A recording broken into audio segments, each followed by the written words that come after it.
So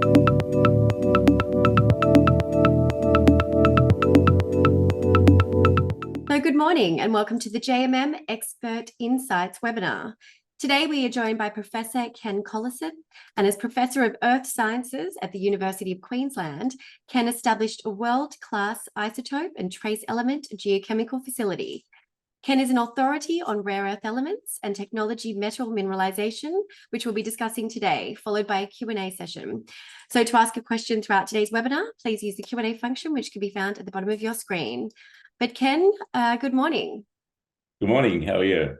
Well, thank you. Let me bring up your presentation. Okay, thank you. Well, thank you very much for asking me to present today. As you probably saw in the Australian this morning, the critical metals are the flavour of the month these days. And what I would like to share with you is some background information about what rare earth elements are, and basically what you need to know, I'm afraid to ask. And what I show on this slide is 4 of the key magnet rare earths: praseodymium, neodymium, terbium, and dysprosium. And we'll focus on these as we go through the presentation. So the rare earths can be viewed as the vitamins of new technologies. As we transition to green energy sources, there's been a rapid surge in the demand for rare earth elements. And that's coached in the view that China is the major producer both of rare earth elements and of many of the magnets that are produced from rare earth elements. Now, the rare earth elements are crucial for a broad range of high-tech application in EV production, in magnets, for clean energy sources, particularly dysprosium and terbium, because they are used in magnets to provide temperature stability, tend to lose their magnetic field if operating at high temperatures. Using dysprosium and terbium, this enables the magnets to operate at much higher temperatures. They're also used in aerospace, defense, and medicine. Gadolinium is used as a tracer in MRI imaging, and it's extremely useful in medicine. The global demand for rare earth-based products is anticipated to be somewhere between $1.5 and $2 trillion US. And the growth rate in demand is expected to increase at about 5% annually. Now, in order to maintain this supply, people, particularly those in the West, it's important to have supply chains that are secure, so we don't enter into the situation that we saw in the mid-2000s when China imposed export bans on supplies. I think I'd like you to take away from this presentation is that the value of a deposit is governed by the concentration of the host of neodymium, praseodymium, and dysprosium and terbium. And although they are lower grade, some of the leachable ionic clay regolith deposits are potentially more attractive than the higher grade hard rock primary deposits, where the rare earths occur in minerals that require very aggressive caustic cracking, leaching, and conditions that impose a much higher capex on those projects. And this point was raised in a paper several years ago by Hellman and Duncan, who made this point. And that, I think, to some extent is driving the demand or the search really for regolith-hosted or ionic clay-hosted systems around the world. The other aspect is that metallurgy must show ease of beneficiation and especially a flow sheet for extraction and rare earth oxide production. Now, it's preferable to leach rare earths from regolith deposits using ammonium sulfate and sulfuric acid, less so using hydrochloric acid, as hydrochloric acid is simply too expensive. Another aspect that has to be considered when viewing these deposits is that the ores must have low concentrations of thorium and radium and politically safe jurisdictions for investment, infrastructure. And finally, very importantly, the companies, the entities should have PR skills that can respond to ESG concerns. Now, recently, what I want to do in this presentation is cover a few points very briefly using terms that are non-jargonistic, as geologists and geochemists can tend to go into jargon very easily. So I'll try and make it as simple as possible. I'll cover briefly the background, talk a bit about what the rare earths are, talk about specifically the light and heavy rare earths, one or two geochemical plots to demonstrate rare earth enrichment, briefly the characteristics of regolith deposits, and then I'll briefly something about exploration techniques, understanding the significance of assays, a bit about metallurgy, and then the factors that would influence the value of a deposit. And finally, a comment about VTM's North Stanmore deposit. Geraldine Slattery, the BHP president, in a recent presentation, the American Chamber of Commerce has made a few points regarding critical metals and rare earths. Firstly, that investment decisions must be based on quality and quantity of the resource in deposits, and the degree of difficulty and cost involved in extracting metals from these deposits. Discovery of new deposits requires employment of geology graduates. And as Roy Woodall said, he was the former chief geologist for Western Mining, he said, finding mineral deposits requires seeing what other people see, but thinking what no one has thought before. Now, in the training of geologists in Australia, this is critical. We talk about critical metals. We should also talk about the criticality of earth science departments in Australia being closed as being deemed to be uneconomic. And that is true of a number of the historic departments in Australia. What are the rare earths? The rare earths fit into group 3 of the periodic table. And if you look at the periodic table in the image, scandium, yttrium, and the lanthanides fall vertically in group 3. The lanthanides consist of lanthanum through to lutetium. So from atomic number 57 to atomic number 71. And in nature, the odd atomic number elements are present in lower abundance than the even atomic number elements. And so there's considerable variability in natural abundance of these elements. Scandium is an element that is grouped with the rare earths. It's sometimes termed the runt of the rare earth litter. And I'll come to scandium a bit later in the presentation. Yttrium, although not a rare earth element specifically, is a very useful vector for the heavy rare earths and can be identified using a handheld PXRF instrument in the field. I'll come back to that a little later. So reporting rare earth data, light rare earths versus heavy rare earths. In many ASX announcements, you'll see companies present the rare earth data alphabetically.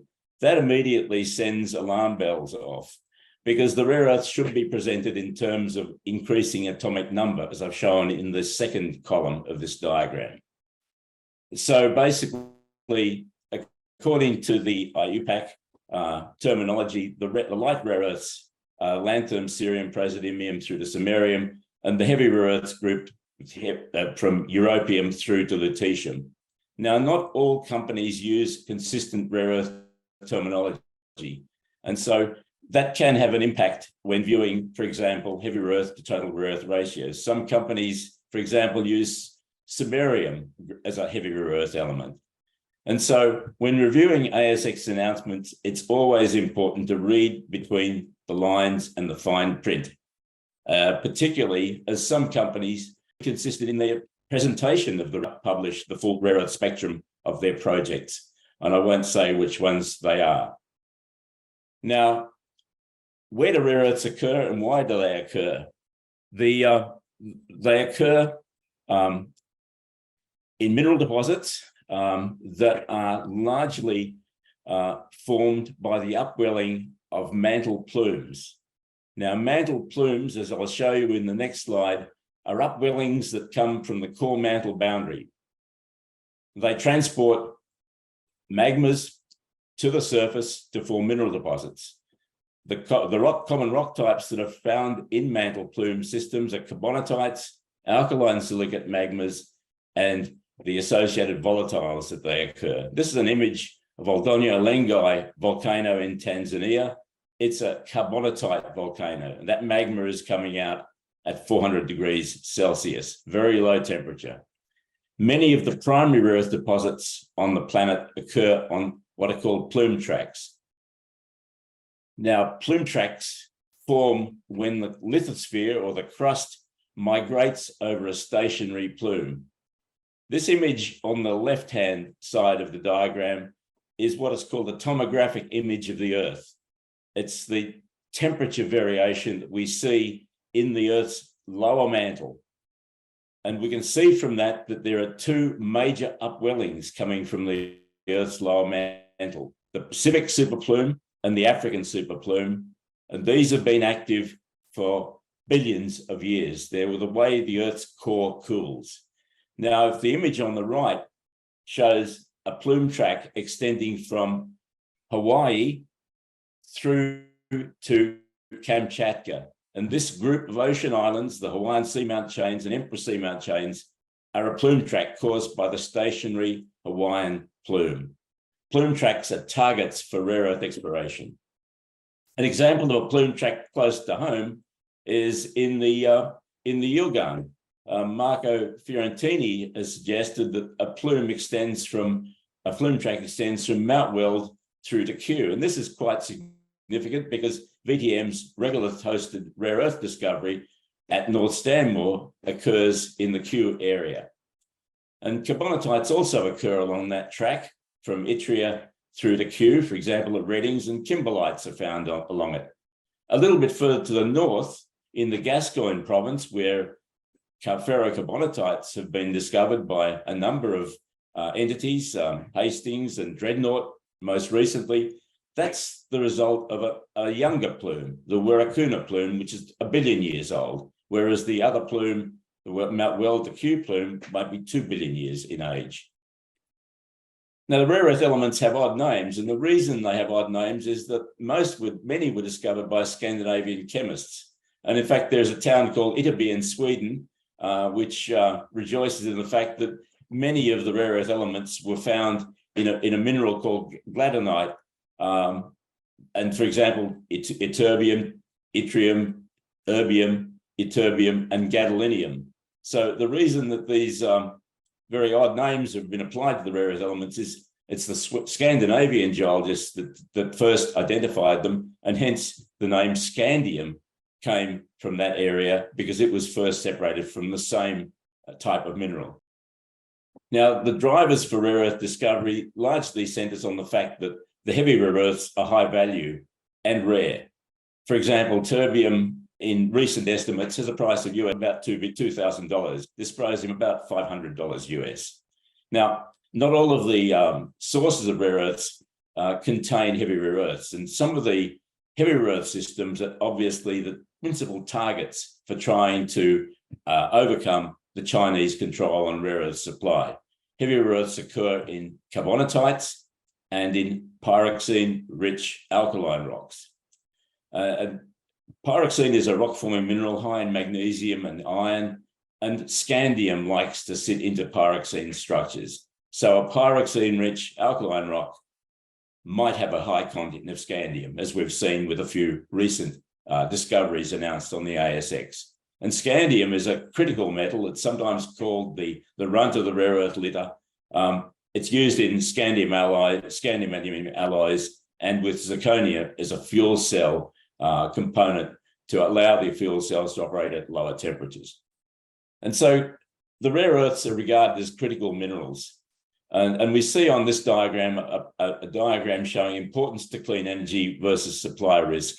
And neodymium, dysprosium, europium, yttrium, and terbium fall up in the top right-hand corner of the diagram with critical risk to their supply. Hence, the drive to find new sources outside China.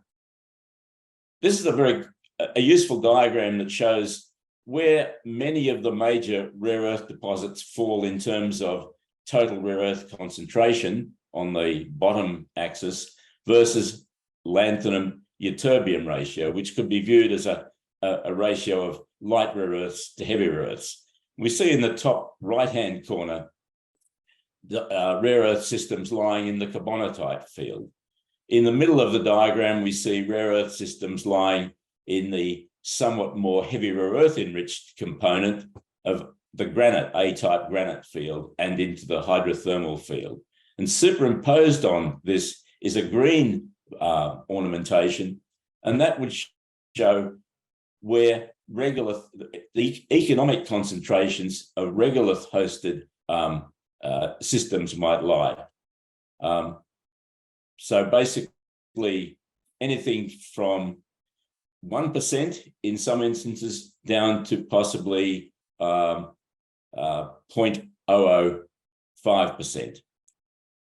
Exploration for rare earths has gone a long way in the last few years with the development of handheld devices to identify elements in the field.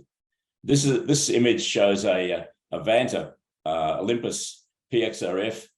It's actually being fired at a sample that I've been working with in North Queensland, which is a very yttrium rich in the field for lanthanum, cerium, and neodymium, plus yttrium, which is a proxy for heavy rare earths. Now, vectors for exploration are commonly measured in ASX announcements. The ability to identify potential samples with heavy rare earth content and light rare earth content can allow sample selection to reduce assay costs. When looking at data presented by companies, always look at the section at the end to identify the type of analysis that might have been used when reporting rare earth. Rare earth yield from a sample that contained xenotime, a heavy rare earth rich sample, and monazite, a light rare earth and heavy rare earth rich mineral. And for acid dissolution does not effectively extract the heavy rare earths from some minerals. And so you can see the fall off in yield recovery by 4 acid dissolution as you approach the heavy rare earths, gadolinium through to ytterbium. So it's important when analyzing for rare earth elements to use sodium peroxide fusion. So always read the JOC statements to see the analysis method. So rare earth element deposits, we cover it up. Light rare earth tend to be carbonate melts. The light rare earth and heavy rare earth rich systems tend to be mantle-derived silicate melts that have expelled CO2 and hydrothermal fluids. Where they occur around the planet, the major carbonatite systems are shown in red. The systems that are alkali, silicate, and carbonatite I've shown in orange. The peralkaline systems like Strange Lake and South Greenland and North Shah shown in yellow, and the ion absorption clay systems at the time I did this diagram in South China. Now we know that there are some very good ones in Brazil and in Madagascar and in Australia, so they should be added. Around a carbonatite, this is a cross-section of a hypothetical alkaline intrusion in Africa. This would be what Mount Weld, a carapace of lavas, an intrusive complex of carbonatite, isobite. So the early alkaline silicate rocks tend to be intruded by later carbonatites, and then those carbonatites expel fluids. Very commonly, the fluids are fluorine-rich, and fluorine enables concentration of heavy rare earths. And so it's the halo around some intrusions that should also be looked at for exploration targets, not only the primary rocks. And the ideal situation would be to find a situation where you had these types of rocks with a nice laterite blanket on top, where rare earth enrichment has occurred as has occurred at Mount Weld. The ionic clay systems in China are the principal sources of heavy rare earths at present, although that probably is going to be shifted in the next 5 to 10 years, I would anticipate. They occur as laterite on granite. They're low grade, grades down to 100 parts per million. The ionic clays tend to be heavy rare earth enriched with, in some instances, heavy rare earth to total rare earth ratios of 20 to maybe 80%. However, the mining of these systems is environmentally damaging.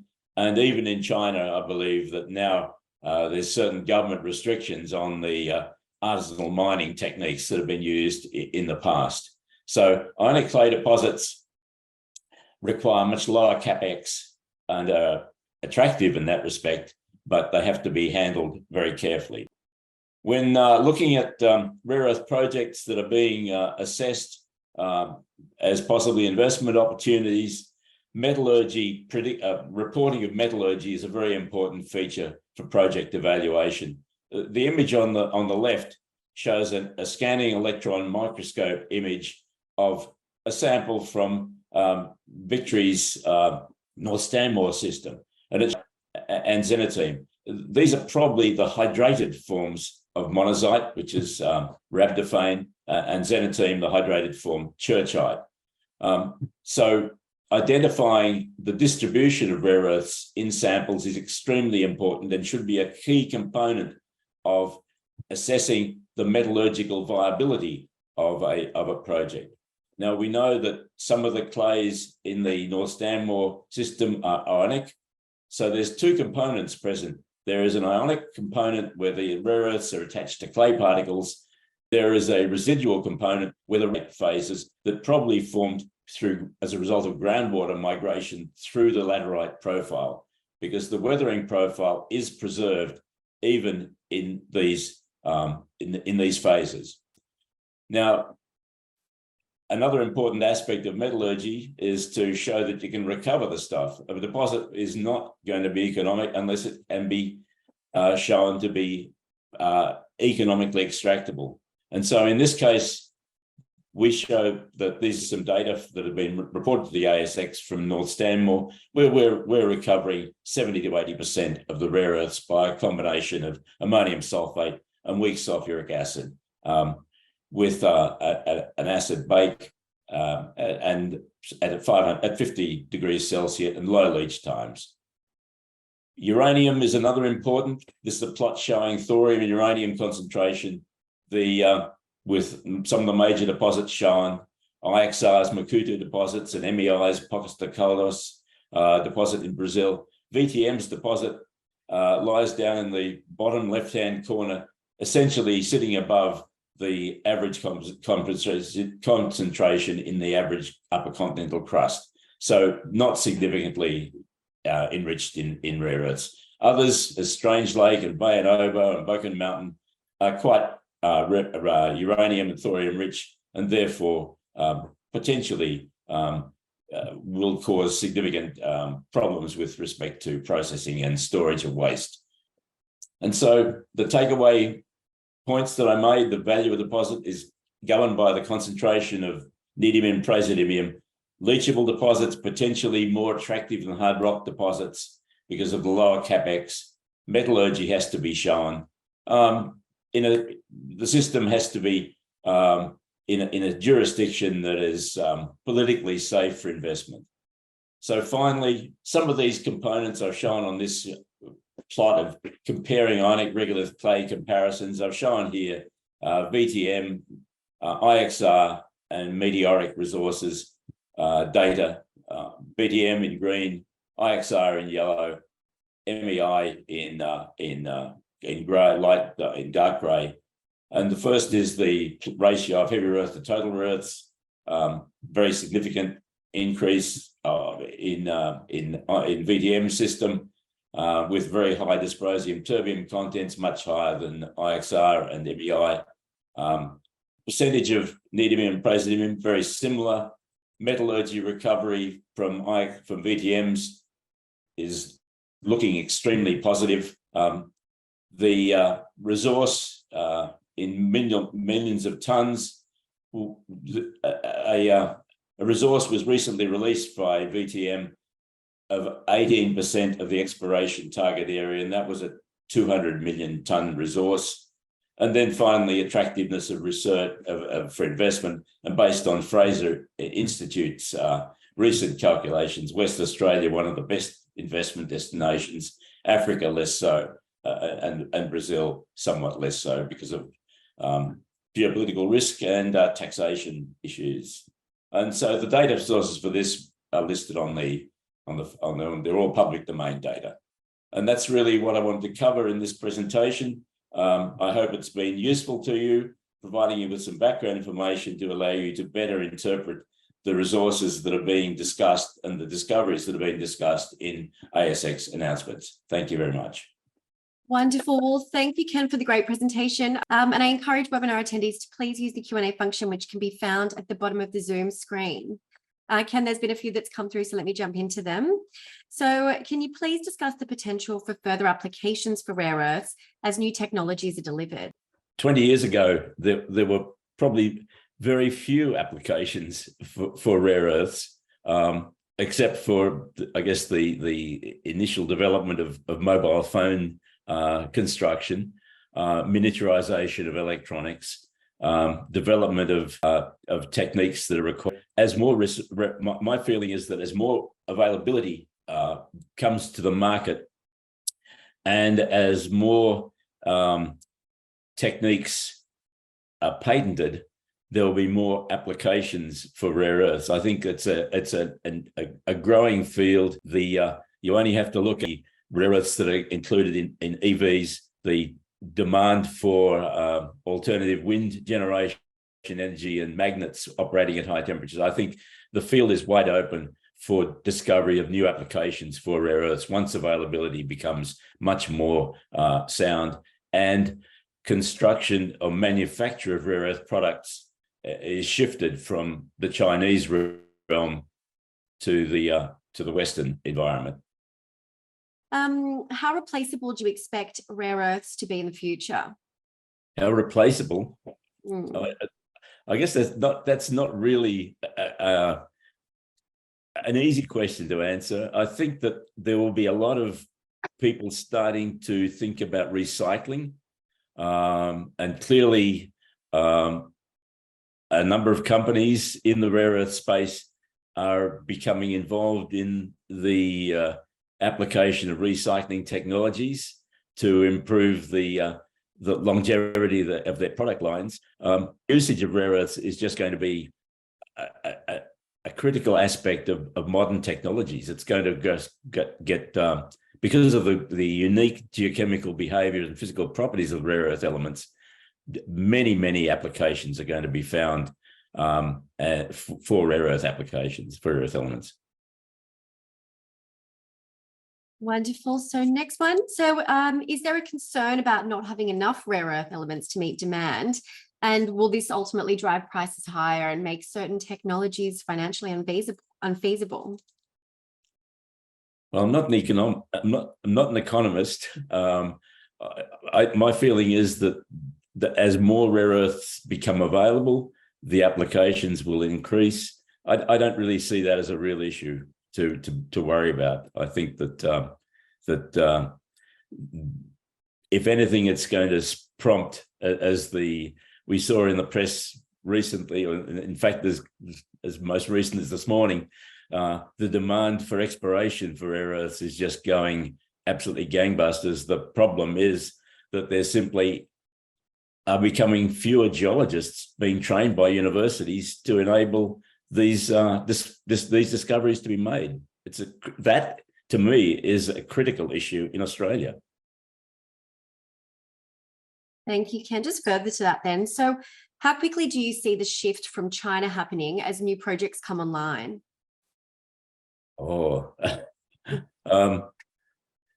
I think a lot of companies are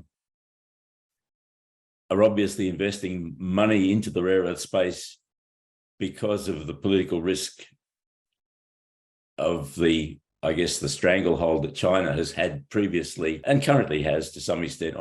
That's why the rare earths are viewed as critical minerals or critical elements. So I think that the sooner we can remove the Western economies from demand for supply from China, probably the better in terms of securing a stable supply for the Western low emission technologies. Thank you, Ken. So next one, which countries or jurisdictions do you see as emerging to become leaders in rare earth production? I think Scandinavia, there's quite a lot of significant activity going on in Scandinavia for rare earth manufacturing for production, well, obviously, Australia is well positioned to be a major producer of rare earths, as it is already with Lynas. And I think that the demand for heavy rare earths is going to trigger much more activity in Australia for discovering laterite-hosted systems or regolith-hosted systems that are sitting above alkaline intrusions that maybe have a background enrichment in heavy rare earths, and those are the, if you like, the systems that really are very attractive because of the higher content of heavy rare earth to total rare earth ratios.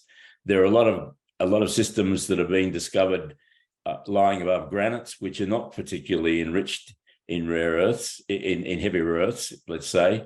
There are one or two examples in Australia where granites are sitting, alkali granites occur with a regolith above them that are heavy rare earth dominated. I think that if you were to look around the world, there's obviously opportunities in India, Madagascar, Brazil, and Australia. And clearly, there's a lot of activity going on in Brazil, although then you've got to consider that against the potential political risk. I mean, the geopolitical situation of taxes and laws in Brazil is not all that attractive to some investors. And Africa is another case. For example, I did some work for a company called Pacific Wildcat Resources on the Marima Hill carbonatite system in southern Kenya. A beautiful system, a big system, very similar to Mount Weld. They drilled the system out, they assayed it, and when they were applying for their mineral mining license, the Kenyan government abolished their negotiations with them and handed the project to a Chinese consortium. So Africa is a difficult situation to consider because of political risk. Well, Ken, thank you so much for the great presentation. That's all we've got time for today. I want to thank you all for joining us for the JMM Expert Insights webinar. If we've got any other questions, please feel free to reach out on the janemorganmanagement.com.au website. But Ken, thanks again for your time. Thank you. It was a pleasure.